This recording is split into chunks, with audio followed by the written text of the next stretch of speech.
Hello, everybody, to the Worth Revealed. This is Josefa. Today, our guest is a dear friend of mine and a colleague for nearly 5 years at Montblanc India. And he's been a mentor, a guide, and a friend. And today, he's going to share something of his professional and personal life and his journey in luxury. And I think what I really remember of Aditya Singh is the Iceman. He has a school for such stressful environments and situations, and I would just learn from him. So, welcome to Aditya Singh, the head of Tanishq International. And his journey is very, very exciting, and I'm so excited to share it with my audience. Hello, Aditya. Thanks, Josefa. Thanks for having me over. And yeah, I think the term, the Iceman, you took me back almost 10 years back when we first met, and that term I think kept roaming around in the team. So how has it been since the time? I think I'm not talking about Mobla or Tanish. I'm talking the time when you started your journey professionally, and how has it been that every milestone or every learning experience has an effect on you and made you reach that? Okay, today you're heading Tanish. How has that journey been? Well, I'm like, if I were to summarize it and start from a short form, I can only say awesome in a one single word. But if I were to elaborate, see, I did my graduation in agriculture. So I'm a Wow. graduate in agriculture, and then I went on to do my MBA. And the first company that I joined, which was within the Tata Group, but I still chose a domain where I was still dealing with farmers, still dealing with the Okay. rural India, right? And the journey that started from there, I think what I realized is what I have been learning in my academic environment during my graduation and post graduation, that was primarily just possibly the character building years, right? I'm like, you built your character during those years, you build your value system during those years, and you build your lifelong friends during those years. Yes. So work wise, I think when I started from there, I found a deeper calling, saying, I'm like, can I create a difference? And when I used to see a lot of people across various sectors out there in the field, working, struggling across career, I realized probably I was fortunate enough to be where I was in a good group. I started my first job with Tata Group, that was in Tata Chemicals. Good group, good company, good teammates across, a stable job. And I realized I'm one of those fortunate enoughs who have landed this job, right? So in my position, can I give my best? And can I keep on grooming people around me and give back in a short form? So that has been my philosophy all through, whether I stayed there or with the support of my colleagues, I joined this Tata Group's fast track career program called Tata Administrative Services, moved on from that organization. And to be very fair, I'm like, when I joined that company, I had never even thought of one day I will shift, I'll move out and all. It just so happened, I'm like, that I cleared that entrance exam and process and all that. And I joined this prestigious career advancement program within the group, and I shifted sectors, moved on to telecom, moved on to IT, moved across the world, different continents, different countries. And what I realized is most of the time it was while probably somewhere a direction was set, somewhere uh, HR, I remember, has long back mentioned that would you write 5 years later or 10 years later, where would you want to Yes. reach Yes. it on? What had you written there? So that's was the fun part. I mean, I remember in 2008 when I joined this flagship program. As part of the program, HR asked us to give. I mean, they gave us this exercise Yeah. saying, 10 years hence, where do you see yourself? So Yes. write whatever you want to. And the next step was write three different paths by which you think you can reach there. That means every 2-3 years, you are changing roles and functions to create three different paths. Write it down and submit it to us. And I think all of us did it more like a tick box saying, HR has asked us, so we have to do and give it. But I think that was some way of what we call as manifestation, that you wrote it. And I Yes. actually wrote, if I can share, probably I've never shared it with anybody. Let me share it here. So what I wrote is probably I would be leading an international business of a Tata Group brand No ways. independent. And Wow. 10 years later, I landed up there. I'm like, precisely 10 years later. And imagine, I'm like, during this period, what I was doing, I was handling telecom business in Tata Tele Services for enterprise segment and nothing to Wow. do with that route, right? Then I went into TCS and I was heading sales for North Europe. Nothing to do with that route. But exactly 10 years later, I was leading Tanishq's international business. And primarily, we were just two people. I'm like, that was when we started this journey. Today, of That course, is it's a much larger so team. uncanny. Yeah. Wow. So sometimes, like when a HR asks you to do something, we better do it seriously. Wow. That So is brilliant. That is the most I think the biggest revelation. At least I think you've not told us also when we were working together. no, I didn't share it with anybody. I'm like till now. I'm like, but when it happened 10 years later, I realized, oh, I'm like, actually, I had written it somewhere, some day, and I realized it. I had written exactly 10 years back. What I think I realize that manifestation is there, and it's so uncanny that you reached your pinnacle where you've put it down. But what are the defining? What which is one defining year where you thought that this has been the catalyst from where you were from your education, academics, and experiences to a professional world of knowing things and doing things, and then okay, I'm now seasoned. Like, is there like 1 year or one position? Yes, I think quite interesting one across sectors and across functions. But I Yeah. would say not one, but there I would put two moments. One, I think when, as I was saying, in my first job, I had never even thought of the whole idea of that probably someday I'll switch the job or the company. That thought itself was not there. For me, I'm like out of campus, I was in a great company, I was enjoying my work. So that thought itself was not there. But when that process happened of Tata Administrative Services, it was I would say, a fairly challenging process. Like it included, you have to write a GMAT for that to begin with, and Wow. you put a cutoff score, and then you appear for a group discussion, and then you appear for a case study, and you present that, and then you have a psychometric, and then you have a final interview. It was multiple layers, and it was not just one location, one city, or small group. It was like some 8 locations across the world where people were applying and going through the process. But I remember a friend of mine, incidentally, his name was also Aditya. He said one very brilliant thing. He said, uh, listen, if you take stress of this process, you will not make it. Okay. Just enjoy this process itself. Like, again, as I going back to saying, you have to feel that you are, uh, you've got something nice, which not everybody gets, right? So that feeling, if you go with, feeling of being grateful of the opportunity that you have had, just the opportunity to apply into that program. Enjoy that whole process. So you've got a case study to work on. Treat it as an enjoying process. So I'm working on a case study. Not everybody in my organization is working on a case study for something internal. When you do it for the process enjoyment, results will automatically follow. And that one advice which I got and I benefited out of it is what I keep sharing with everybody else who have later come to me and saying, how do we crack this process? Just enjoy the process. So, and I still remember I was in the Delhi center at the first step after the GMAT score. And in the Delhi center, we were 212 people in Delhi center that day. Wow. And it was a multiple day process. Out of 212 that day, there were 210 people who were engineers.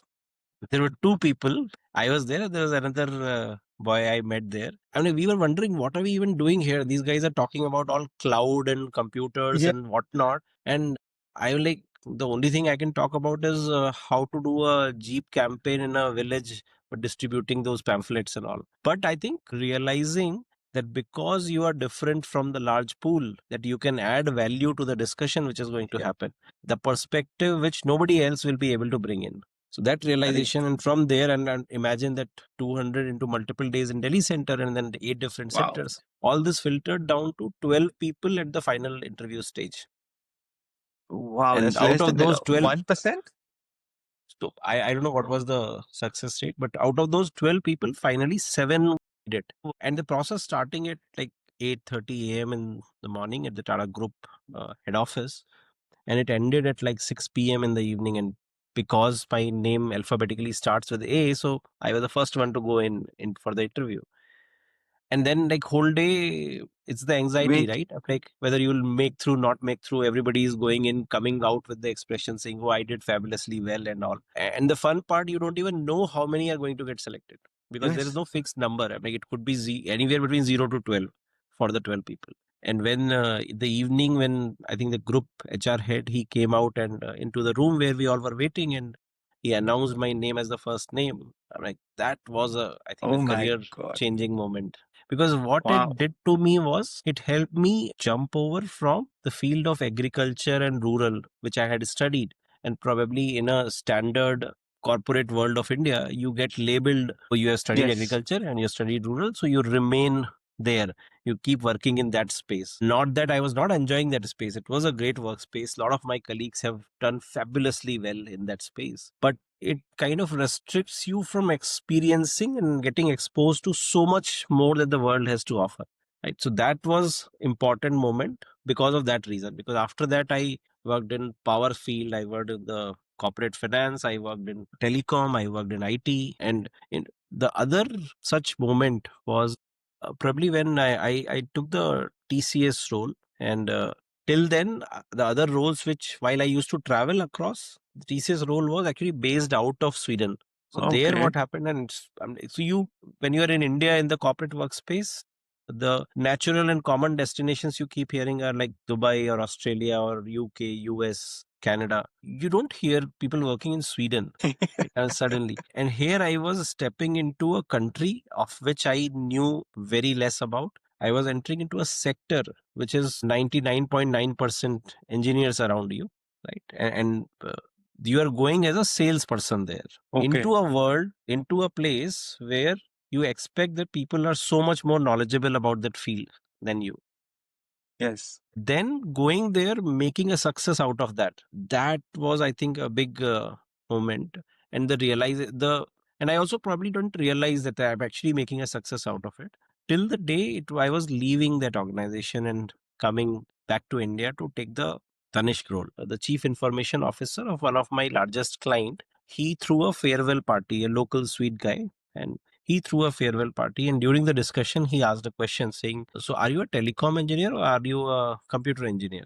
And I told him, no, I am a agriculture graduate. And like for next 5 minutes, he was like standing with his mouth open and like, what have you been selling all these years? I said, I have not been selling anything to you. I just helped you overcome some of your problems. Not that I knew the answer, but I knew the people who knew the answers. So that was my job, what I told him. And him acknowledging it, him talking about it several times in various meetings later, I think that defined saying, I'm like, if I can be there and do it, anybody can be in any field and do whatever they want to. It's just an amazing, even before when I met you for Montblanc, because I was interviewed by somebody else and then I was reporting to you. I was so amazed, and when I met you, I said, Aditya's, the multiple facets and the ideation process which you use is pretty much very inspiring. And then, do you think that Tanishq defined luxury? Like, where do you stand on that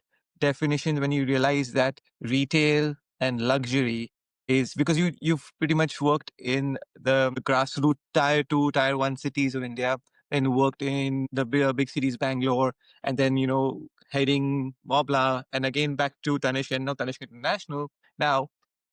So where does that definition, that retail and luxury, define that, okay, this is the niche, or this is the industry, or this is a segment which I want to become, or I am becoming into something? No, I think so. It's an interesting point, and it is not a single step or single stage. Because why I even chose to come into Tanishq was one of my clients back in Sweden. They were, so one of the largest projects that we won as part of the sales unit that I was part of was to take over the entire stakeholder touch points maintenance and development services. So this company was it was an equivalent of BSNL in India, right? So the largest public sector, almost close to public sector, but the largest telecom player of the country. So as TCS, we took over the application maintenance, development, and transformation of all the interfaces, which means right from website to the shop based infrastructure, wherever a customer is interacting with the company, to all those applications were to be controlled by us. And during the process, it was almost, I mean, it was a very hard fought win that we had. The process took typical quintessential European way of getting into and everybody getting to an agreement. It took almost 12 months, the entire process. But I think the Wow. persistence and all, it gave bore fruit. But during the process, what I learned is the fun of retail, because I started speaking to those Mm. retail guys saying, what is the problem with your current interface? So that's why I can give you a good solution. So I actually used to go as a customer into their shops and used to talk to them saying, what are the challenges in using that interface as a customer today? Right. And then when you start explaining something, then you start liking that subject. And it's so funny. I'll give you an example. I take back you to my MBA days. During part of summer period, I'm like, as part of the marketing association of the college, we undertook a assignment from a air conditioning company which was entering into India. Right. And that company gave this assignment to us saying, across the country, can you do a dealer survey saying what are the factors basis which people decide air conditioning purchase. Now, that day when I got an assignment and I was allocated to one particular city, and me and my colleague were traveling, and I said, I have never actually seen an air conditioner shop, because till that point in life, air conditioner was not part of my essentials. Right. So I'm like, Yes. I never, even if I was in the market, air conditioner shop didn't even occur to me. I was like blinded to it. So till the point I got this project, the experience of that, there is a retail shop, there is a software in a retail shop, there is something Okay. which is related to customer experience because of that retail, the software. That thought even didn't occur every time. I'm like, you go to shop, you purchase something, you come back. I'm like, you Yes. don't even think of those interfaces. But I think that opened up the mind thing. I'm like, actually, retail and providing a great customer experience, that's a great domain to work in. So when the Tanishq opportunity happened, I'm like, I took it primarily for that purpose, saying I've seen the B2B side of it. Can I get into the B2C side of it, where I can directly influence the customer experience? And today, when I look back across all these companies that I've worked in, or the sectors that I've worked in, I think the single thread which connects all the pieces is the ability to understand uh, what will deliver a good customer experience. Whether it is a B2B, whether it is B2C, whether it is a farmer, whether it is a luxury pen buyer, or whatever it is. But if you're able to understand these are the factors, what will deliver a great experience to customer, and you create your backend systems. So while the end delivery will be done by the people who are there at the retail front end, but as a leader, as a business manager, can you remove the obstacles from their path? I think that's the job. But So okay, that's a very good answer. And it leads me to the next question. How does one build and keep on evolving a system? Because to with a very evolving customer. So they have to run parallel, right? Like there's some brands who have a very archaic system, some brands who have very heritage system, and some brands which are doing a very digitally enhanced and AI based system. Like running parallel to Gen X, which is baby boomers, millennials, Gen Z, and now Gen Alpha. How does one run parallel that you are building something? What is the core of that? so there are two things. I think one is the patience of listening, right? And second is the agility to act on what you have listened to. Any sector, if you are able to develop these two things, and a lot of companies who are willing to invest money, whether in market research, whether in hiring consultants to do a part of the job, or I mean, like even willing to change and buy costly software or whatever, the companies fail at, they will do one of these two very well. And it Okay. really depends on the leadership comes from what background. So if they're a more marketing oriented and that's their background, they'll see like, let's do market research and let's understand, let's cut down customer segments and sub segments, and then we'll try and create an offering for every segment. That's one kind of thing. Other is, no, I'm like, today the technology is changing, so let's change the technology. SAP is out and Oracle is in, let's do this. Oracle is out, Shopify is in, let's do this. Why? Because that's the latest software. Everybody is using it. Yeah. Why is everybody using it? It's not being even discussed. I think that's the latest software. So people either do the first one right or do the second one right. Successful are those who are able to actually do both. And you don't necessarily need to invest very heavily in doing either of them. So I'll tell you, so for example, from a customer listening perspective, you can go a very costly route of market research agencies and every quarterly you are doing surveys and stuff. Or you can have a simple routine that every single functional manager in my organization, fortnightly, monthly, whatever works for your organization, is going into the market, talking directly to the consumer, or at least going into the shops, standing and observing the consumer behavior. If you are able to put that process into place, you have won half the battle, right? Now that you have won this, I'm like, and everybody comes back with the observations you have drafted. Oh, these are the observations. Okay, so what do we do for it? What needs to change? Is there a process which need to change? Is there a company layer which need to vanish? Do we need to just revamp certain policy or product? Actually taking those hard calls. And sometimes these are hard calls.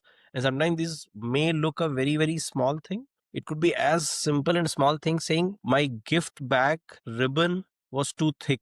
So it it didn't left enough space on the Wow. box where I can add a tag. So therefore I was unhappy. And or because of that topic, the customer was standing in the shop arguing with the staff for 15 minutes saying, can you find a different size of box? It's a very, very small thing. Wow. But are you listening to it? And are you doing something to change that? Even if it was for one customer. That's the magic. I understand that, and I really understand your point of view. How much is a storytelling, a branding experience, or as a big part of customer experience? Like, is there a bifurcation or a percentage? It's a very difficult one. It is a very, very important element. Let me put it. I'm like, whether it is 76% or 83%, I don't know. But it is a very, very important element. It is, you can have a great product, best of the display, richest of the shops. But if you don't do product romancing, if the people who are selling that piece, they don't immerse themselves in that story, they can't sell it. And the more luxury space you are in, the deeper those storylines, the deeper the belief in those story has to be. So as I said, you can, the higher in the luxury ladder you are, the more the sales team need to really immerse themselves in the stories. They have to believe it, that story. And then only they can actually tell those stories. And in terms of telling those stories, all those functions ranging from a training function, from a visual merchandise functions, everything comes into play. And then that story has to seamlessly flow into your marketing campaigns, come into the store, be as part of that ambience. And then when a staff opens their mouth, I'm like, and then they have that conviction, and it all has to connect back. I'm like, Can, can you even share? if any of these phases break, no, that's when customer catches it's a fake. In the Mm, sense, your marketing campaign was saying something loud and all. I'm like, your staff doesn't even know this point, so wow. it cannot break. Can you share examples? Like, give me the best storytelling versus the worst storytelling, or there's a break. No names, but just like I No, know no. So because you. I'll actually pick up one of my favorite from a storytelling perspective is actually a story from our like where we both of us used to work together in Montblanc in the Hyderabad store. And I remember because I happened to be just standing there and happened to be there. I mean, so I have seen this thing happening in front of me almost towards the closing of the store in the evening. And I was there because we were planning to go out for a dinner with the staff after that. There's this very simple looking family who walked in. For me to even, let's say, sometimes those biasness creep in, right? I'm like, oh, are they really a buyer, or are they just here to do I'm like, spend some time, because the store was in a hotel property. Yes. That thought that probably they were out here for dinner or meeting somebody, and they saw the store, they walked in. And sometimes, specifically when the store is about to close, the Yes. staff always have that, okay, it's time to close and all. But that's where your conviction of that you are here to actually deliver a great customer service steps in. The staff started to talk to them, and the family didn't belong to that state, as in they were a visitor in Oh. that state. They were staying in the hotel. Of course, they had come down for dinner and then they walked in.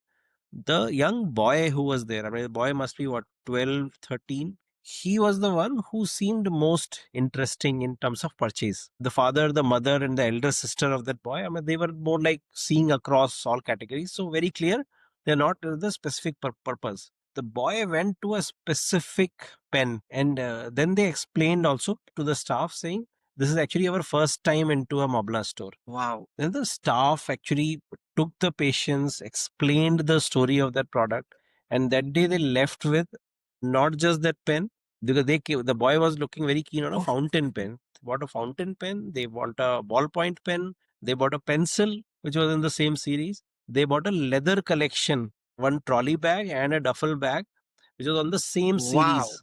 Why? Because purely the staff had the patience and told the story of that collection beautifully. It just and they caught on to that understanding of the customer by talking to that boy who was the decision maker and not everybody else, who was the youngest in the family. Worst of the experience, I would, well, very difficult to call out a worst experience because probably But I'm a more learning experience. yeah, no, no, I'm saying from the perspective, I'm generally very lenient on such things. Saying, but there are normally these breaks which happen, right? I'm like, so you do a fabulous campaign, you provide the training to the staff, and sometimes when the product itself is not available, so you have built the desire, you have made your Hmm. staff ready for it, and they are fully trained and capable, but the product availability is not there, and these things are momentary. I'm like, it's not that Yes. you have built a desire today and 3 months later somebody will come and ask for it, because you will build some other campaign post that.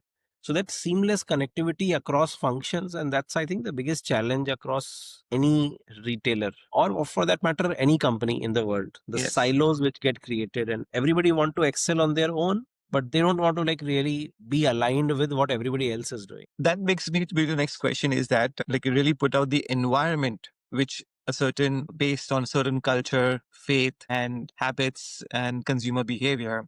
And you worked in India, you worked in Europe, you worked now in the Middle East and Singapore, Asia, and also in the UK and the US markets now. So can you just define the one or two differences where how does a consumer behave separately or differently in these markets with the same product? And is this the umbrella marketing works for them, or there has to be like a different marketing campaigns for all these? Because I believe that in India is a very different environment, which grows and understands things differently compared to the other parts of Asia, Yeah, yeah, where language and culture and faith is a very big consumer behavior for them, as in of converting their desires and dreams into something which is a product. Where compared to Europe, where it's more about being seen and being heard and being acknowledged, where US and UK is all about big and huge and large and making them seen yeah. and felt.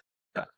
That's a deep question, but I think a very very relevant question. Cultural nuances across geographies, and then what is happening with the increasingly global world. That in each market there would be multiple customer segments. I mean, multiple nationalities who will be buying from you, irrespective. I'm like today as a IT, so I'm talking about a B2B scenario. You might be sitting and trying to sell your software to a Indian origin company in their office in Dubai, and it is quite possible that the person you are talking to might be Indonesian or Taiwanese, right? So, and the same goes in B2C segment. So today, I am representing, let's say, a Indian jewelry brand in a, let's say, if there is a shop in Middle East, in any of the Middle East countries, and the customer is actually come from Switzerland. Wow. So how do you really prepare yourself for that? And there is in a place specifically like Dubai, where Dubai is a home to residents from 200 different countries. And I mean, in our shops, which we believe are in a very hardcore Indian market kind of thing. So there are these pockets in the whole city, which you believe like this pocket is a very Indian, this pocket is very British, and this pocket is very Middle Eastern. But you go to a very Indian pocket. Today, my shop is serving more than 60 nationalities from there. How do you really prepare for that? The only way is, and sometimes you don't know the languages, right? Yes. It's a combination of some hard skills and some soft skills. So, hard skills are, can I build a team which can speak maximum possible languages? And that's one of our hiring criteria in retail here, especially in a market like Dubai or Singapore or UK. How many languages can a store team speak? That's one of the success parameters when you're building the team. Wow. And we have such good people here, absolute freshers, have not done graduation. After 12 they started working and can speak multiple languages. When building the team, second is when you are training that team, right, irrespective of product category, helping them understand that this, while this is the design language from the core TG. So for example, if it is designed for an Arabic customer, this is what an Arabic customer would understand just by looking at the product, because they'll be able to relate to certain motives and they will have their own story. Or a very Indian product, an Indian person will see the product and they will know the story. But it is not only an Indian, not only an Arabic who's coming and buying this. There might be a Japanese tourist who might drop in. You should know the depth of that story, so that when you know how much the customer knows, as per that you narrate the story. Wow. So Okay. you have to go to those nuances. You cannot overdo it. You should not underdo it. Yeah. How does one find that balance? It's difficult. See, I'm like, when you have 10 people in the store as a retail employees, I'm like, it's not that you'll get all 10 perfect. I mean, there will be always your star salespeople. I still quote one of the, when we were setting up our first store here in the Middle East, and that was incidentally also the first store of Tanishq outside of India. One of the girls that I hired, she was a cashier at Victoria's Secret, right? And we hired her for a cashiering job. 3 days into the shop opening, she comes up to me and says, "Can I do sales?" I'm like, "Can you do sales?" I like, "I'll try. It looks fun from the cash point." I'm like, "Okay, try." I'm like, "What's the big deal?"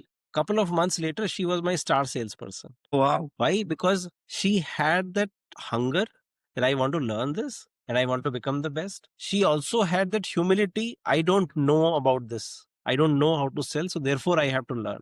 And today, I'm like, not just from that incident, but today when we hire people in our team, trainability is a factor in our choice. So we look for, does the person comes from the industry? Do they know the market? I mean, various other factors. There's always a good minimum 20% weightage. Is this person trainable? Okay. And it's difficult to judge. I'm like, how in a short interview will you judge whether the person is trainable?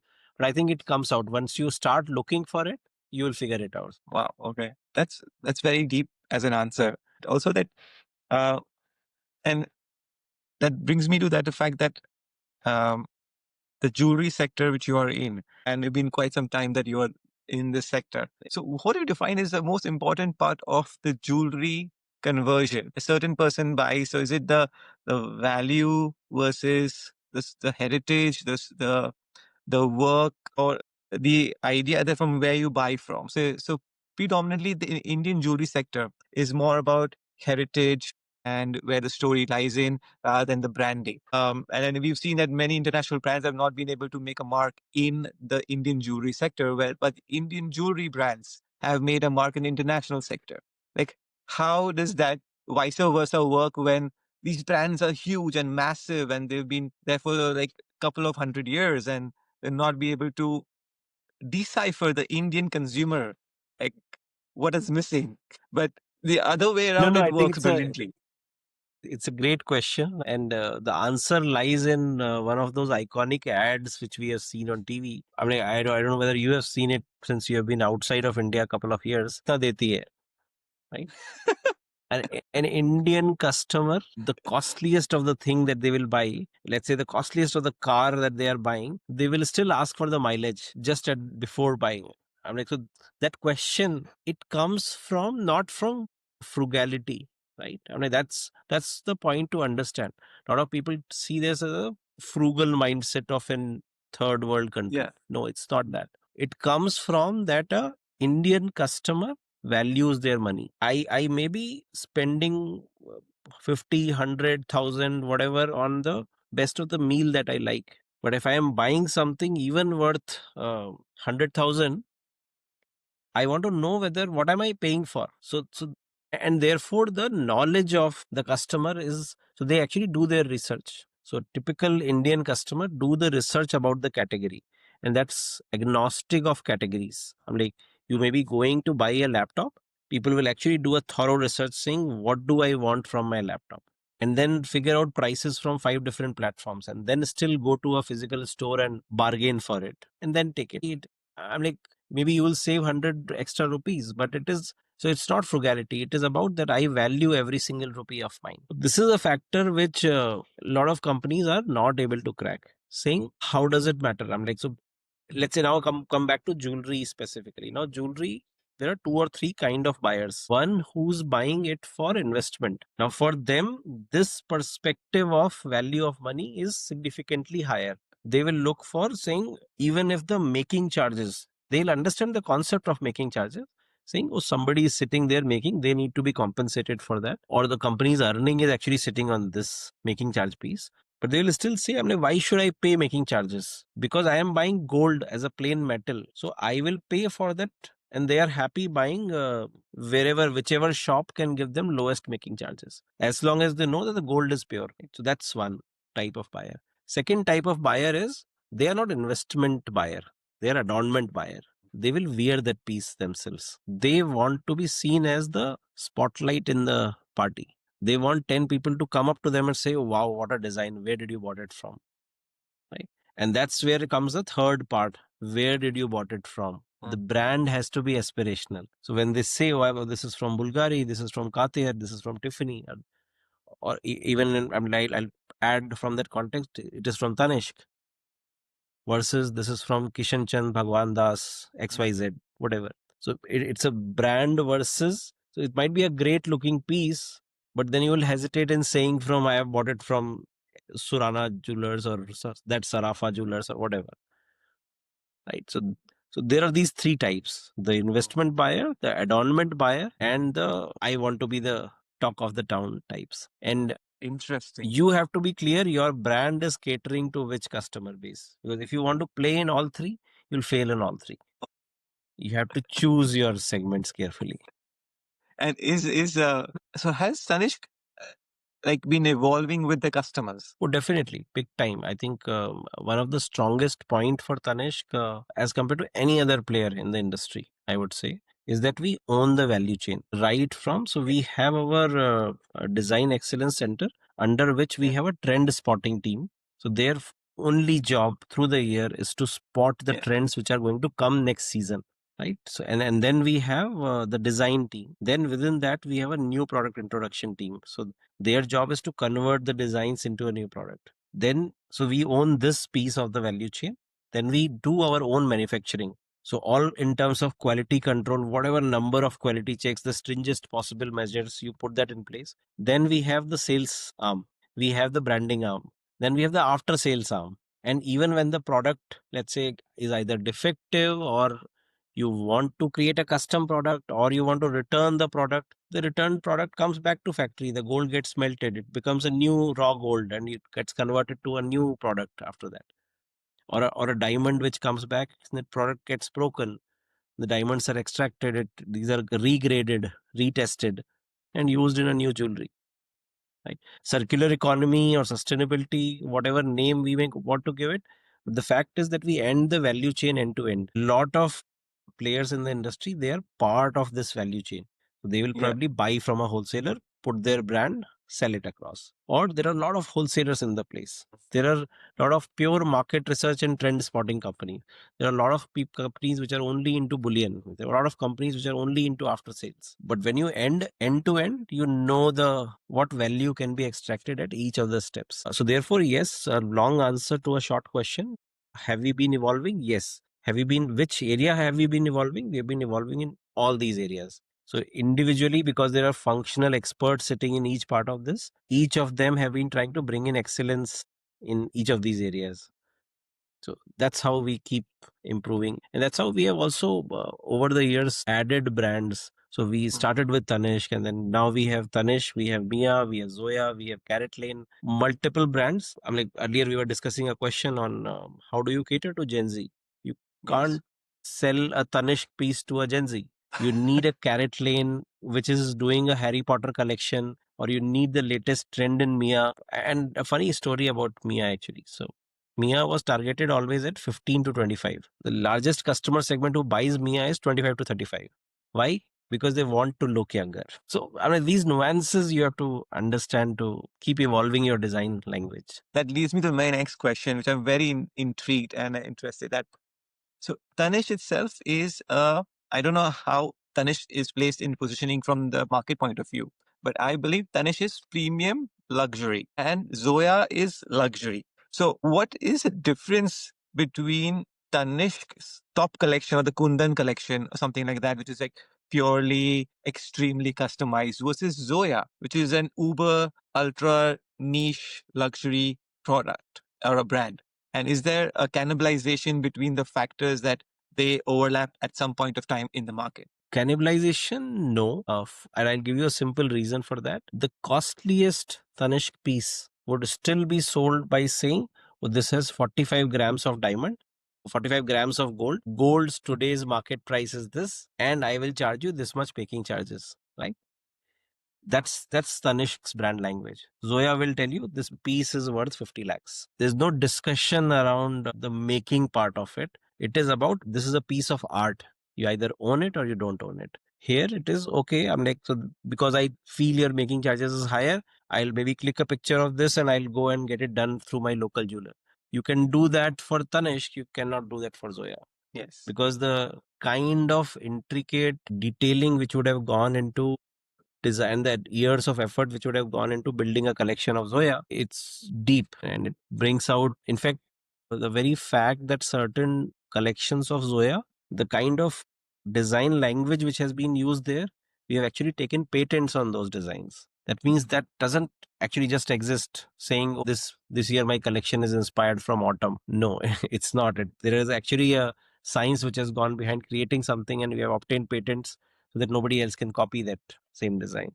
So that's the difference. Otherwise, I think both brands, so Tanishq plays right from, let's say, you can find something in daily wear which you would love to wear at a very lower end of the pyramid, and you can still have the costliest of the pieces, very one of one kind of pieces, also available in Tanishq. So that leads to our next segment of rapid fire, and it's an interesting mix because I love to include this in the people who are in the luxury field and for so long, and the varied answers are so interesting to know. So take your time to understand that. It's just like 5 questions, and can we start? Yes, and is the answer expectation of a single word or a single sentence, or how is it? It's up to you. Okay, sure. Let's go. So, a collection or a product that changed how you view luxury. That I won't say collection or something, but Montblanc as a brand. Okay. Global luxury brand you admire and why? Wow, there are many, but I think Louis Vuitton is one brand which has, I think, kept itself moving with the ages in terms of their product line, and that's what I Okay. really admire about that brand. Amongst, I mean, there are so many other things, but I admire it more from, okay, it started as a travel bag kind of thing, right, and it evolved into, I mean, today if you look at the portfolio of products that they offer, it's just crazy. Yeah. So just for that one reason, I really admire them. A mentor or a lesson that has shaped you. Oh, this one, uh, maybe I not name the person here, but it's a world famous author of the book who wrote "What Got You Here Will Not Take You There." Marshall Goldsmith. So I was fortunate enough to actually attend his in-person workshop in Mumbai. This was Oh, wow. 2013 or 14 sometime. So I mean, he was in India for this workshop, and fortunately from the organization side, I got nominated to attend that session. It's very One interesting. particular lesson in a day-long workshop, he said, "Why take stress?" And this goes back to our first question when we started discussing about the ice concept, right? His point was, why take stress? If the thing which is going wrong, which is giving you stress, there can only be two things. You either do something about it, or you cannot do something about it. If you can do something about it, go ahead, do it. If you cannot do something about it, then why take stress? Anyways, you can't do anything about it. I mean, it's such a simple philosophy, but if you think about it, it's deep. I'm like, you actually don't need to take stress. Either if you can do something about that. So yeah, I think But very interesting. A trend in Indian luxury you're excited about. I think the whole increasing focus on natural and the circular economy part and taking care of the entire product life cycle, and it comes back, and the increasing focus of the Gen Z on the products which don't create a harmful environmental effect. And I think that generation is much more conscious about these things as compared to, let's say, the previous generation. I think that's a very, very positive trend. That leads me to the last question is that one piece of advice you want to give to the people, consumers entering, students, professionals. That is like a one line from Aditya Singh. Okay. So, see, a lot of time people, especially people who are entering into the whole field of either retail or luxury, or for that matter, any field, like fashion or stuff, I realized, do it a lot of time because of FOMO and not really because of saying I really want to do it. So people know the what. Today, if you ask a lot of people, what do you want to do? They know. Okay. How will you reach there? They know. Why do you want to do this? They have no clue. And this exists from the people who are choosing a career, people who are choosing a product standing inside a shop, or it could be any boardroom, a decision being taken. People are discussing the what, people are discussing the how. They're not discussing why should we do this? Why should we buy this product? Why should we make this decision? So while Simon Sinek has said it long time back, start with why, but unfortunately people are not even ending with why. So that's That is the one single advice. Start with why. that is very interesting, and it's been a lovely chat with you, Aditya, always. And I get to learn something so much interesting from you always. And thank you for giving us, our audience, such an amazing deep dive into Aditya Singh, the professional, the head, the person who keeps on exploring. And one last question: what are you reading right now? We've been reading Mustafa Suleiman and his Yes. whole wave of AI. What is your take? Is AI going to take the world? See, it is definitely going to impact every single part of the world for sure. I'm like, people can be a naysayer saying, no, nothing is going to happen. This is all fake and all. Let's not forget it is going to impact. You like it or you don't like it. The choice you have is you can be aware about it and then you choose how to deal with it, versus you have a choice is that you can remain ignorant about it and then it will deal with you. So you can make a choice. Thank you, Aditya, for being on the show. It was a pleasure. Lovely talking to you, Zephyr, and best of luck for this new initiative with this podcast. Thank you so much. Yeah.